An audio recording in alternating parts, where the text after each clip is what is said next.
ಸಹೃದಯ ಬಂಧುಗಳೇ, ಇಂದಿನ ಉಪನ್ಯಾಸ ಮಾಲಿಕೆಯಲ್ಲಿ ಚೌಪಾಯಿ 9ರಿಂದ 16ರವರೆಗೆ 8 ಚೌಪಾಯಿಗಳ ಒಂದು ವಿವರಣೆಯನ್ನು ಹೇಳುವಂತಹ ಪ್ರಯತ್ನವನ್ನು ಮಾಡ್ತೇನೆ.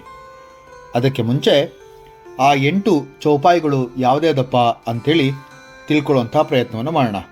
ಸೂಕ್ಷ್ಮ ರೂಪಧರಿ ಸಿಹೈ ದಿಕಾವ, ವಿಕಟ ರೂಪಧರಿ ಲಂಕ ಜಲಾವ, ಭೀಮ ರೂಪಧರಿ असुर संहारे, रामचंद्र के काज संवारे, लाय संजीवन लखन जियाए, श्री रघुवीर हरसि उर लाए, रघुपति कीन्ही बहुत बड़ाई, तुम मम प्रिय भरत सम भाई, सहस्र वदन तुम्हारो यश गावे, अस कही श्रीपति कंठ लगावे, सनकादि ब्रह्मादि मुनीषा, नारद शारद सहित अहिषा, यम कुबेर दिक्पाल जहांते, कवि कोविद कही सके कहाते, तुम उपकार सुग्रीव ही कीन्हा, राम मिलाय राजपद दीन्हा.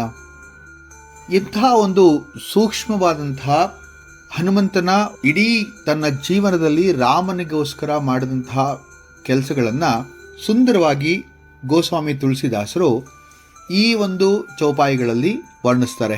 ಸೂಕ್ಷ್ಮ ರೂಪ ಧರಿಸಿ ಯಹಿ ದಿಕಾವ, ವಿಕಟ ರೂಪ ಧರಿ ಲಂಕ ಜಲಾವ. ಸೂಕ್ಷ್ಮ ರೂಪವನ್ನ ಧರಿಸಿ ನೀವು ಸೀತೆ ಮುಂದೆ ಬಂದ್ರಿ, ಆದರೆ ವಿಕಟ ರೂಪವನ್ನ ಧರಿಸಿ ಆ ಲಂಕೆಯನ್ನೇ ಸುಟ್ಟು ಬಿಟ್ರಿ ಅಂಥೇಳಿ.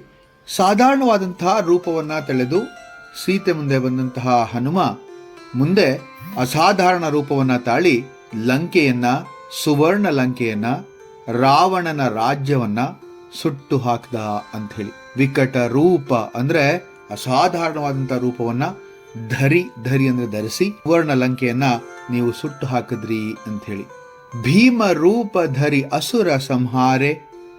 ಭೀಮ ಅಂತಂದ್ರೆ ದೊಡ್ಡ, ಅಗಾಧ ಅಂಥೇಳಿ ಅರ್ಥ. ಈ ಭೀಮ ರೂಪವನ್ನ ಧರಿಸಿ ಅಸುರರನ್ನ ಸಂಹರಿಸಿದ್ರಿ, ರಾಮಚಂದ್ರನ ಕಾರ್ಯವನ್ನ ಮುಗಿಸಿದ್ರಿ.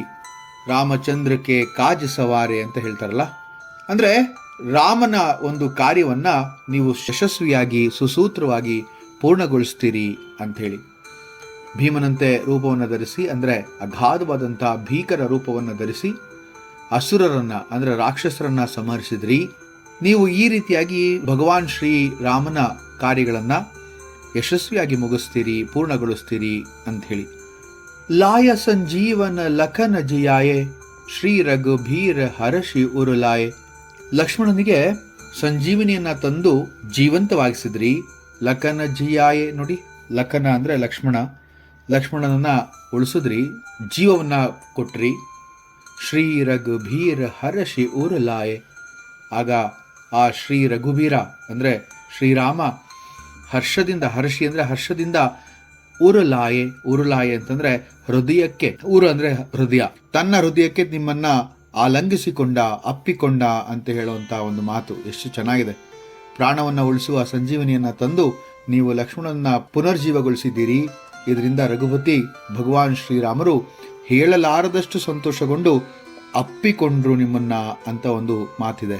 ಇಲ್ಲಿ ರಾಮಾಯಣದ ಒಂದು ಸುಂದರವಾದಂತಹ ಮಾತು, ವಾಲ್ಮೀಕಿ ಹೇಳುವಂತ ಮಾತು. ಲಕ್ಷ್ಮಣ ಮೂರ್ಛಿತನಾದಾಗ ಅಸುರರ ಹತ್ರ ಇದ್ದಂತಹ ದಿವ್ಯಾಸ್ತ್ರಗಳು ಲಕ್ಷ್ಮಣನನ್ನ ಮೂರ್ಛೆಗೊಳಿಸಿದಾಗ ಸಾಕ್ಷಾತ್ ಶ್ರೀರಾಮನೇ ಬಂದು ಹನುಮಂತನಿಗೆ ಈ ರೀತಿಯಾಗಿ ಬೇಳ್ಕೊಡ್ತಾನೆ. ಅದು ತುಂಬಾ ಸುಂದರವಾಗಿ ವರ್ಣಿತವಾಗಿದೆ.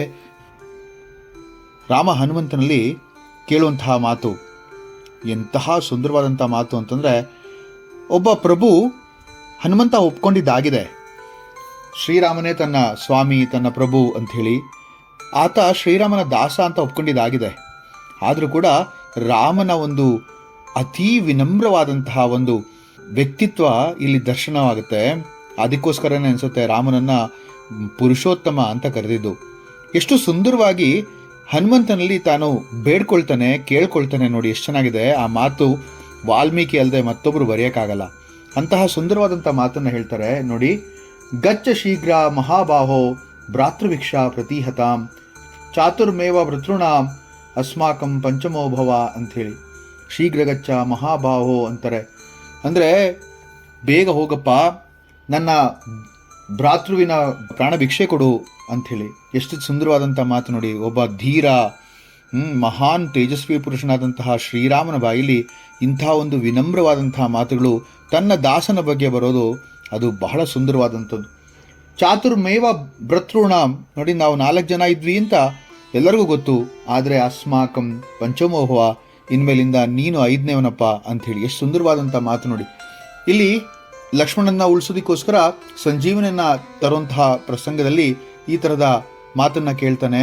ಅಂತಹ ಕೆಲಸವನ್ನು, ಮಹದೋಪಕಾರವನ್ನು ಮಾಡಿದಂತಹ ಹನುಮಂತನನ್ನ ಶ್ರೀರಾಮ ತನ್ನ ಊರಲಾಯೆ ಅಂತ ಕೇಳ್ತಾರೆ ನೋಡಿ. ಅಂದರೆ ಹೃದಯದ ಹತ್ರದ ಇಟ್ಕೊಳ್ತಾನೆ. ಅಂದರೆ ಅಷ್ಟೊಂದು ಹೇಳಲಾರದಷ್ಟು ಸಂತೋಷಗೊಳ್ತಾನೆ, ಹರ್ಷದಿಂದ ಅಪ್ಕೊಳ್ತಾನೆ ಅಂತ ಹೇಳೋ ಮಾತಿದೆ. ರಘುಪತಿ ಕೀನ್ಹಿ ಬಹುತ್ ಬಡಾಯಿ, ತುಮ ಮಮ ಪ್ರಿಯ ಭರತ್ ಸಮಭಾಯಿ. ರಘುಪತಿ ಅಂದರೆ ರಾಮ. ರಾಮ ಅವನನ್ನು ಬಹಳವಾಗಿ ಶ್ಲಾಘಿಸ್ದ. ಬಹುತ್ ಬಡಾಯಿ, ಅವನ ಒಂದು ಹೆಚ್ಚುಗಾರಿಕೆ, ಅವನ ಒಂದು ಶ್ರೇಷ್ಠತೆಯನ್ನು ಬಹಳ ಹೊಗಳ್ತಾನೆ. ನೀನು ನನಗೆ ಭರತನ ಸಮ ಅಂತ ಕೂಡ ಹೇಳ್ತಾನೆ ನೋಡಿ. ತುಮ ಮಮ ಪ್ರಿಯ ಭರತ ಸಮಭಾಯಿ, ನೀನು ನನ್ನ ಪ್ರಿಯ ತಮ್ಮನಾದ ಭರತನ ಹಾಗಪ್ಪ ಅಂತ ಹೇಳ್ತಾನೆ.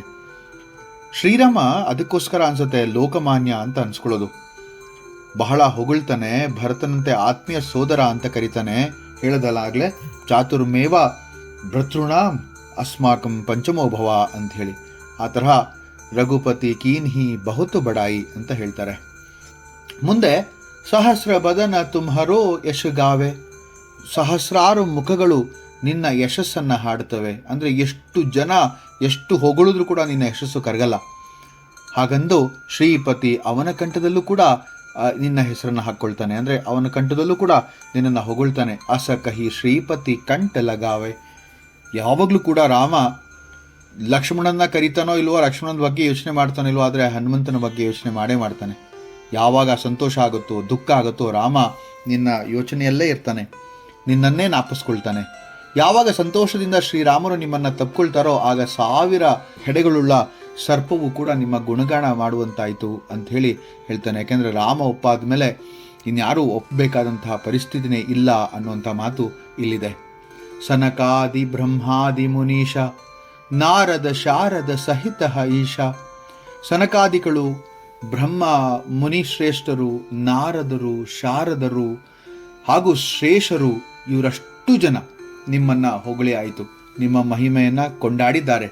ಸನಕ, ಸನಂದನ, ಇತರ ಋಷಿಗಳು ಮತ್ತು ಮಹಾನ್ ಸಂತರು, ಬ್ರಹ್ಮದೇವರು, ನಾರದರು, ಸರಸ್ವತಿ ಮಾತೆ ಮತ್ತು ಸರ್ಪರಾಜಗಳಾದ ನಾಗಶೇಷರು ಕೂಡ ನಿಮ್ಮ ಮಹಿಮೆಯನ್ನು ಕೊಂಡಾಡ್ತಾರೆ.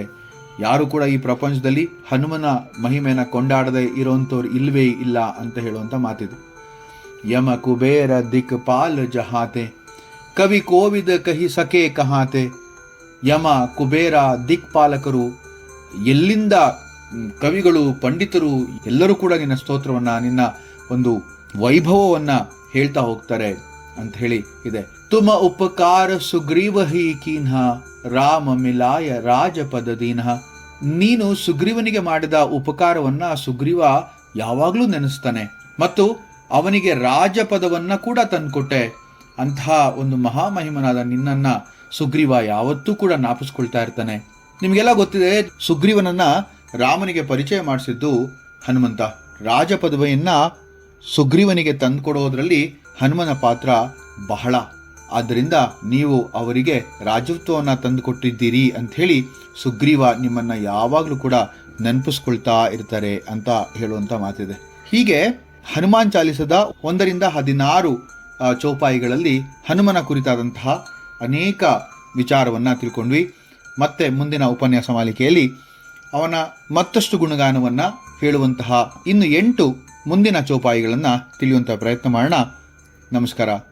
ಜೈ ಮಾರುತಿ.